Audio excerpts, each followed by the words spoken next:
Welcome to GSA Does That, the stories behind the federal agency delivering effective and efficient government. I'm your host, Rob Trubia, and with me today is Robin Carnahan, the administrator for GSA, and Rebeca Lamadrid, the executive director of the Presidential Innovation Fellows. Today, we're going to talk about how GSA is driving innovation across the government and how the Presidential Innovation Fellows program is helping to make that happen. This podcast is available on all major platforms. Be sure to subscribe, and for more information about the show and a deep dive into this episode, visit us at gsa.gov/podcast.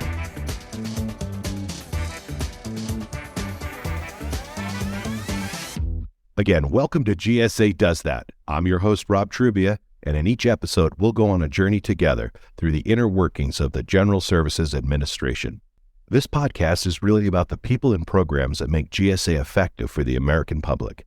Together, we're going to meet a lot of people who do a lot of interesting and innovative things. So this being our first episode, I thought you might like to know a little bit about me, your GSA Does That host. I was born and raised in the Northeast. I grew up in New Hampshire, where I married my high school sweetheart. After graduating from college, I went on to serve as a photographer in the Air Force. And since my time on active duty, I've continued to serve in the Air National Guard and public affairs. My wife and I raised our children in Vermont and moved to Colorado 9 years ago, where we still live today. Though I continue to serve in the Air Guard, I now find myself as the podcast host for the GSA, which I couldn't be more excited about. My favorite colors are blue and green. I love pizza, the mountains, and e-bikes, and especially meeting new people. And as a curious person, I love talking to new people and learning about their stories. And my favorite question to ask is, where are you from? It is amazing how much you can learn about someone when you know where they call home. And that's a little bit about me, folks. I hope you're as excited as I am to embark on this podcast journey together. I'm eager to learn all there is to know about the GSA, and I promise to be just as curious as you are. We're going to have some great conversations, learn some new things, and hopefully have a lot of fun along the way. Government is complex, and making it run as efficiently as possible is no easy task, but that is what the GSA is all about. Are you ready? Let's go. We have two amazing guests joining us today. The first guest I have the pleasure of introducing you to is a remarkable individual who is leading one of the key agencies in the United States government. Robin Carnahan currently serves as the administrator of the General Services Administration. Robin has had a long and distinguished career in executive and leadership roles in business, academia, and government. Prior to her current role, she served as the Secretary of State of Missouri, where she led the state technology modernization efforts. Robin is a nationally recognized government technology leader, and in 2017 was named one of the federal government's top women in tech. We are thrilled to have Robin on the show today and can't wait to learn more about her thoughts on government innovation through smarter use of technology. Robin, thank you for being with us today. Wonderful to be here. And our other amazing guest on our show today is Rebeca Lamadrid, the executive director of the Presidential Innovation Fellows, known as PIF. Rebeca brings a unique background in education, professional development, and fellowship program management to her role at the GSA. We are honored to have Rebeca on our show today to share her insights on innovation and leadership in government. Hello, Rebeca. Thank you for being here today. Thank you for having me, Rob. Excited to be here. So I think in the intro I mentioned one of my favorite questions to ask people, because I just love to meet new people. I'm really meeting you both for the first time. I love to ask people where they are from. So Robin, I wondered if you might get us started and just share a little bit about your background and where you're from and some fun things about yourself. Well, it's great to meet you in real, if not even in real life, but via the podcast, Rob. I am from South Missouri. I grew up in a little bitty town called Rolla, which is on the old Route 66, heading south, and currently live with my husband in St. Louis, Missouri, and spend a lot of time both in Washington at our main office of GSA, but also around the country, traveling and meeting our team. Most of our employees at GSA are outside of Washington. That's great. Well, thanks for sharing that with us. And I know, of course, I did some background, read you have your family and yourself, quite a storied history in Missouri. It's exciting. I haven't spent a lot of time in Missouri. I've been to St. Louis a little bit, and I'm looking forward to visiting a little bit more. I know University of Missouri has got an incredible photojournalism program, which kind of touches my heart, and I think it still does. So that's pretty exciting. And so Rebeca, where are you from, Rebeca? What can you share with us? Yes, Rob. Well, I am from Mexico. I was born and raised in Mexico in a city called Monterrey.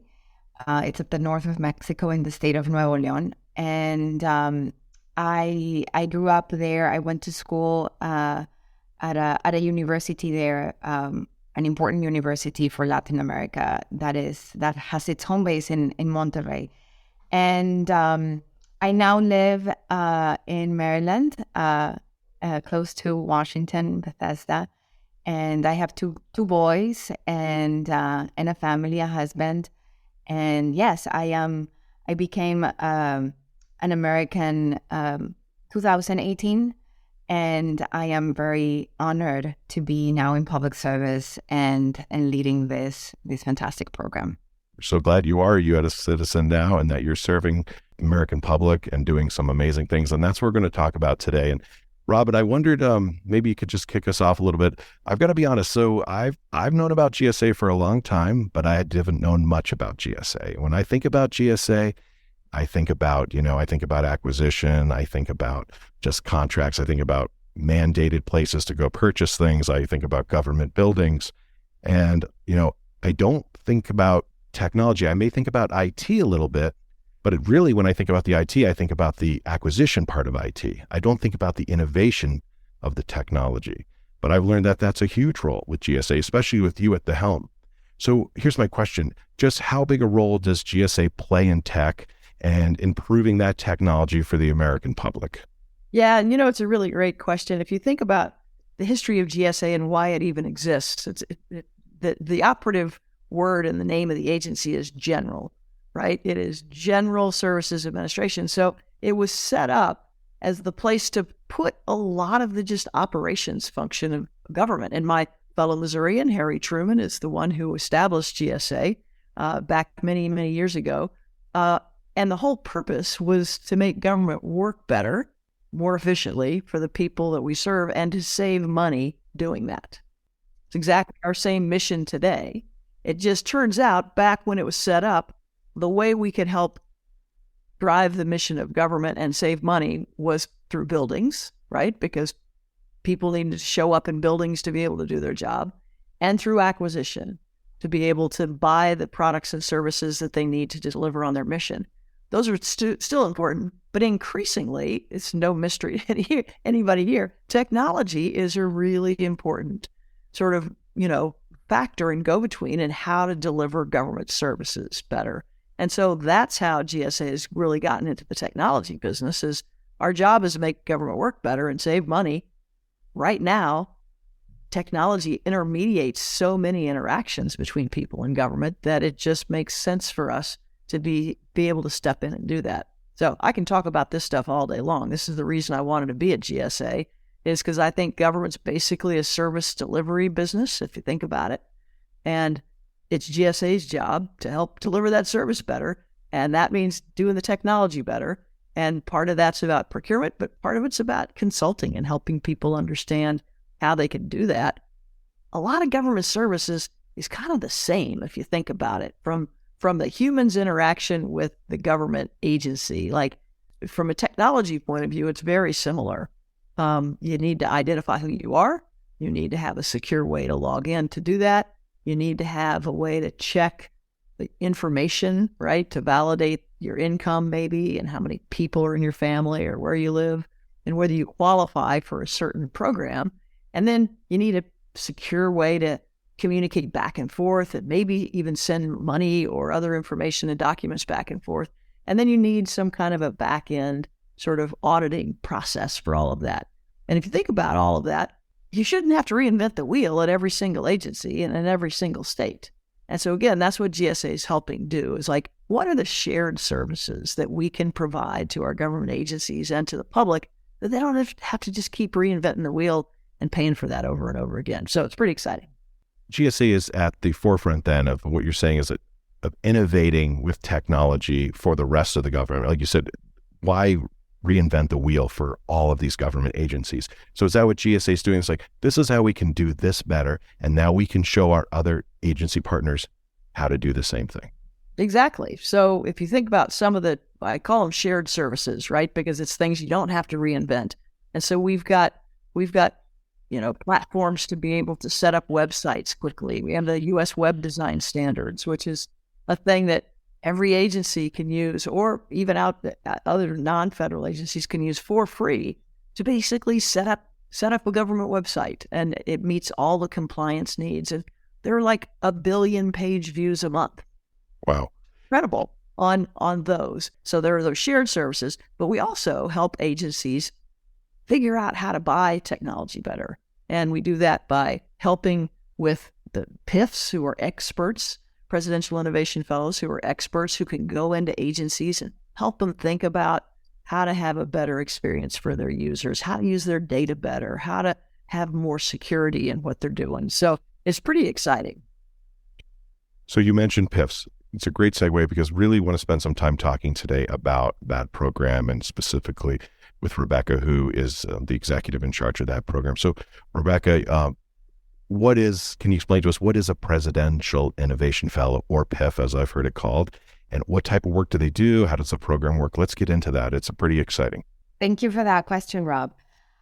What does a Presidential Innovation Fellow get to do? Well, the answer to that question may vary. Just to give you, a take, many of the fellows that come into government get to be paired with agency leaders to figure out an important challenge. So some fellows are experts in different aspects. Some fellows could be experts, say, in data. Some fellows may be experts in digital transformation. Some fellows are entrepreneurs. Some of them are designers. So a fellow is most successful when they are able to be paired with that agency leader and tackle challenges from using a lot of their expertise, what they know from industry, and share that with federal partners so we can build better government for the people. So it's not a straight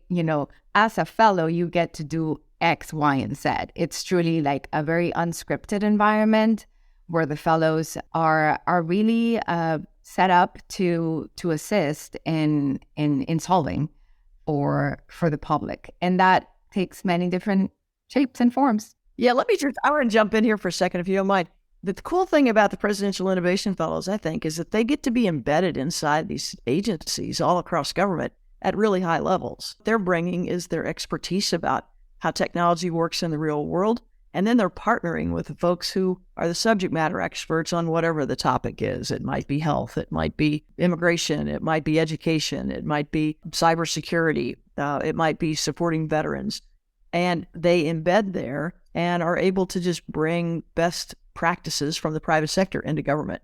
And so while they're doing that, they're also, I think of it always as upskilling our government team. So it really is kind of doing a tour of duty of public service, and it's hugely valuable for the country. But I think it's really valuable for the participants as well, because technologists love nothing more than really hard problems, right?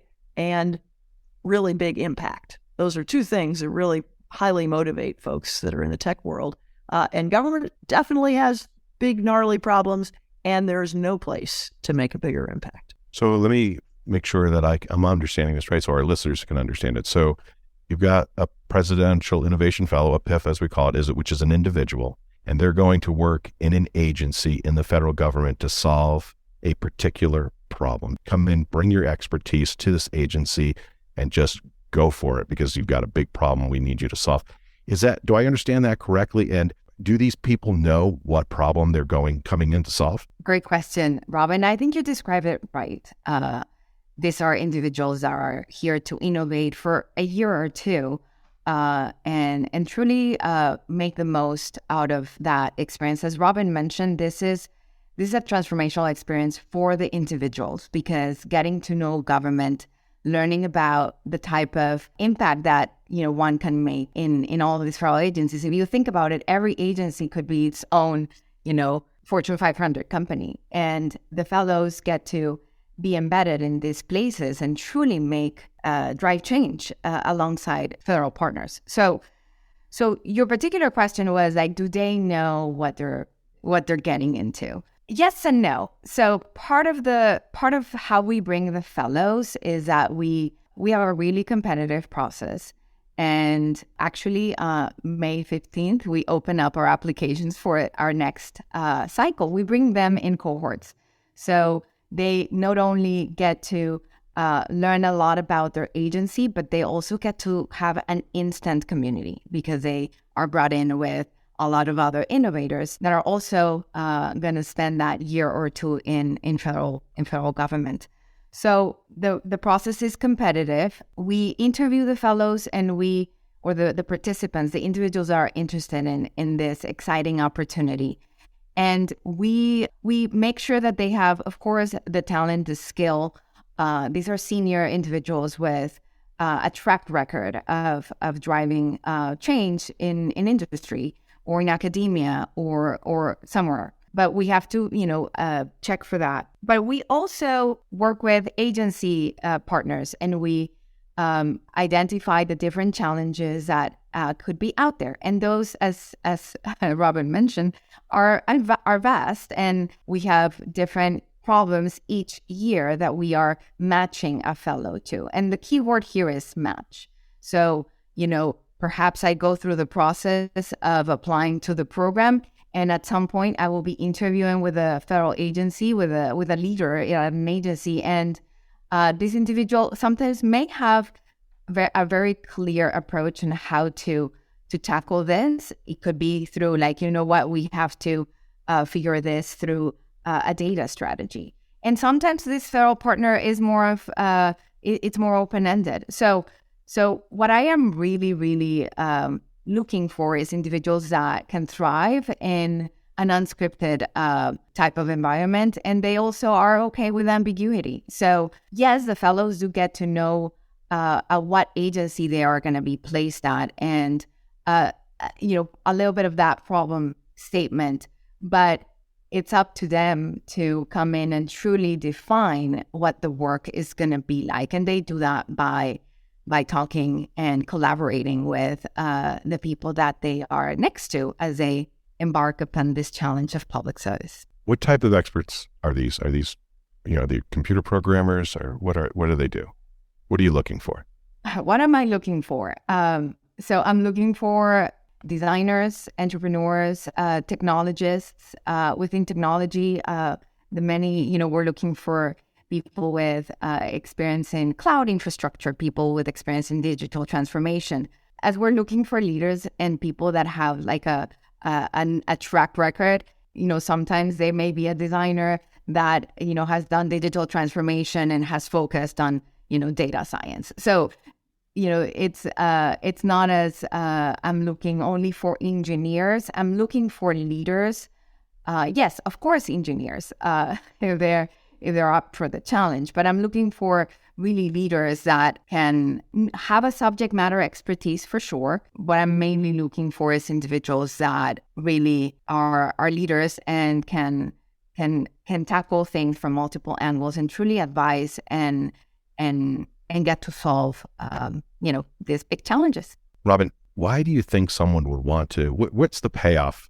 And I don't mean financially necessarily, but what is the payoff to come in and do civic technology versus going to work for a Fortune 500? Because they're being wooed. I do know, there are some layoffs going on. We know it's not the most stable environment right now in tech out there, but what can you share with us? What about an individual makes them a good fit to come in and be a part of this program? Yeah, it's a great question.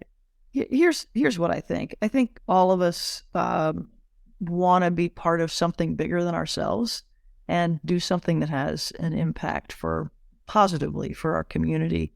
And it's, serving in government is really a great way to do that.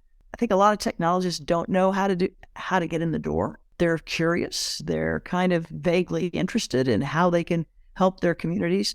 And this gives them a pathway to do that. It turns out that folks in technology are just as committed to doing something for their communities and wanting to serve as folks who join the military. Frankly, that they just have a different skill set that they're bringing to the table. So we want to make pathways for all Americans to be able to give back to their communities and their country. And we think this is a great way to do it. Yeah, I talk about it all the time as a tour of duty. In the same way people go into the military and serve a tour, this is going into the government and serving a tour. If you think about how our country was established a long time ago, our founders didn't anticipate that there was a class of people that ruled and another class of people that followed. It was that this whole experiment in democracy is up to all of us to raise our hand at some point and take part in that. And so it's fantastic to have folks with the skill set want to raise their hands and be part of giving back. By the way, let me just say one other thing.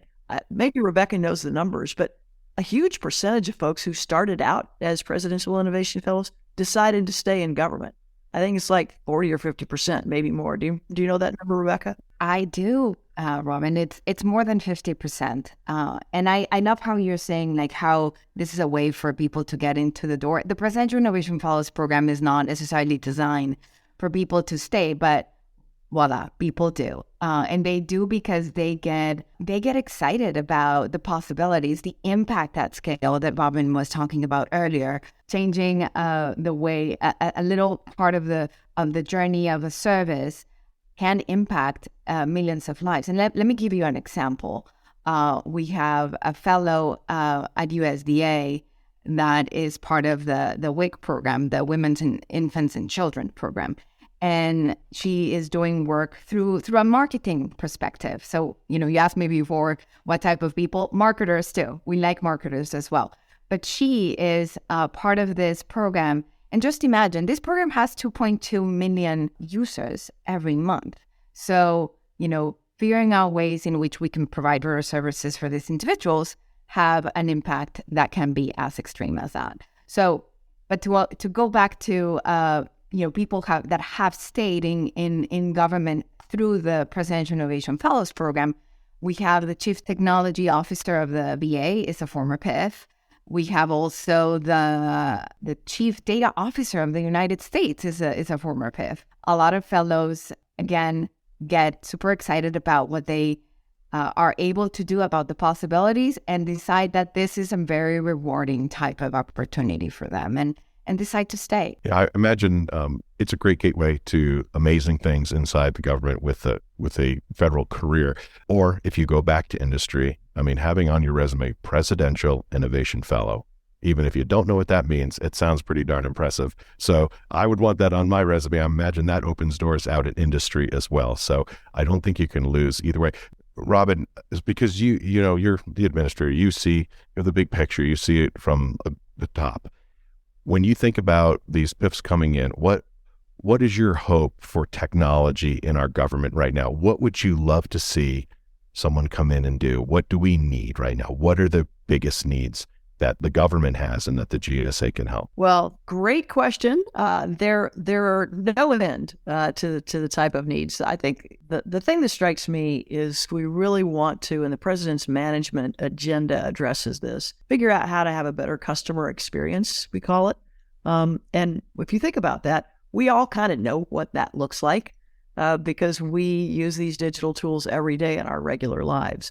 And so what we need in the government is to make sure that we provide that same kind of easy to use, secure, delightful, simple digital experience when folks are interacting with government. So if you think about what it will take to get there, there are lots of different kinds of talent we need. We need designers, we need content people, we need obviously cybersecurity people, we need engineers, we need folks who understand legacy technology systems, because to upgrade a lot of these things, you need to move away from, on-prem big storage to cloud. So we need folks who understand that. So increasingly as well, we need folks who understand AI, because those are big issues that every agency is looking at in cross government.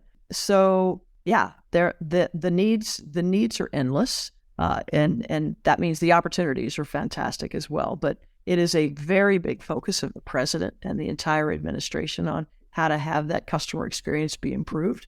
And to me, that encompasses pretty much every one of these talents that folks come to the table with from the technology field. I imagine we have listeners right now that are just chomping at the bit. They never knew this program existed. They're pretty certain that they can help. They want to be a part of it. We want to talk about how they can be. But before we jump into that, I wanted to ask, we've been talking about these applicants these PIPs they're pretty high level individuals in maybe mid-career. Are there opportunities for perhaps the technologists that are just coming out of school, or maybe just, they don't have the experience that these others have, but they've got ideas, they're bright, they're excited, and they're motivated? Is there opportunities for lower level technologists?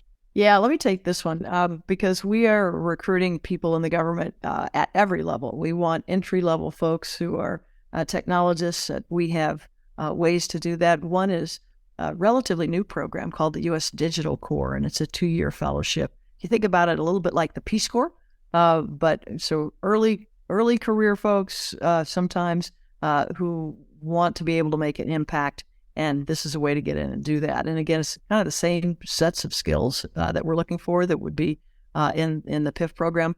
We have other either more permanent positions in government teams called the Center of Excellence and 18F. We have a thing at GSA called the Technology Transformation Service, where all of these technologists are housed. And so, yes, there are tons of opportunities for folks. And again, for those who just want to kind of do a short tour of duty, we have that. For folks who want federal careers, we have that. For folks who want maybe a 4-year or 8-year potential term, we've got those entryways as well. So we're looking for technologists of all stripes. Well, this is exciting because I think a lot of people, they just don't know about these opportunities, and I hope they know about them now, and they're starting to learn about these opportunities. The more people know, the better decisions they can make. Rebecca, can you share a little bit specifically about how does this process, you said it's opening, I think you said May 15th. Where do they go to apply? Yes. So www.pif.gov, and that will get the access to our application. And we encourage people to apply. May 15th to 23rd of June is the period where the Presidential Innovation Fellows Program has their application open. We're going to be having information sessions. We also receive inquiries, and we respond to them through our email, and that is pif-applications@gsa.gov. Well, thank you for sharing that. As we close, Robin, this is your chance to make a pitch. You're talking to some of the best and brightest out there. What would you tell them? Come help your government. This is an incredible opportunity.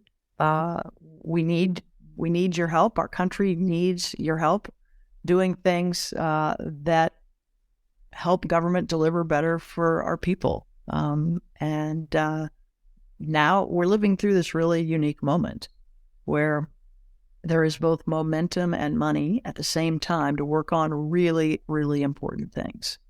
So whether you care about the environment and sustainability, whether you care about equity, whether you care about having things made in America, investing in America, whether you care about privacy, whether you care about the world of artificial intelligence and where that's going to go, and whether you care about getting benefits and health care to the people who need them or veterans, there is no better way to make an impact on these things that are really going to change the course of our communities and our country.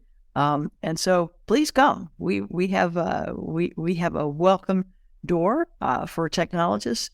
It's super exciting work, and everybody from the president on down through the administration understands how important this is, and that's unusual. Doesn't always happen. So it's time to take advantage of it.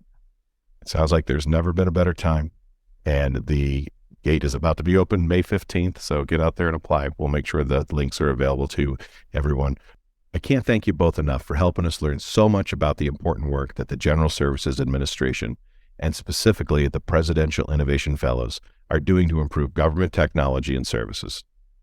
From you, Robin, we learned about GSA's critical role in delivering effective and efficient government through its leadership in technology and acquisition, and how their work impacts our daily lives in ways we may not even realize. And Rebecca, you gave us an inside look at the incredible work that the Presidential Innovation Fellows are doing to tackle some of the nation's biggest challenges by using their tech skills to solve public problems. Be sure to tune into our next episode when we talk to some Presidential Innovation Fellows. We'll get a firsthand look and some concrete examples of how these bright individuals are leveraging their expertise to drive change across various federal agencies. I hope this episode has inspired you to learn more about how technology is changing the way our government works and how you can get involved in making a difference. Remember to subscribe to our podcast and visit gsa.gov/podcast. For more information or to suggest a topic or guest, send us an email at gsadoesthat@gsa.gov. I'm your host, Rob Trubia. Our executive producer is Max Stempora. Special thanks to all the people who made this first episode happen. GSA Does That, a production of the U.S. General Services Administration Office of Strategic Communication. Thanks for listening. We'll catch you next time on GSA Does That.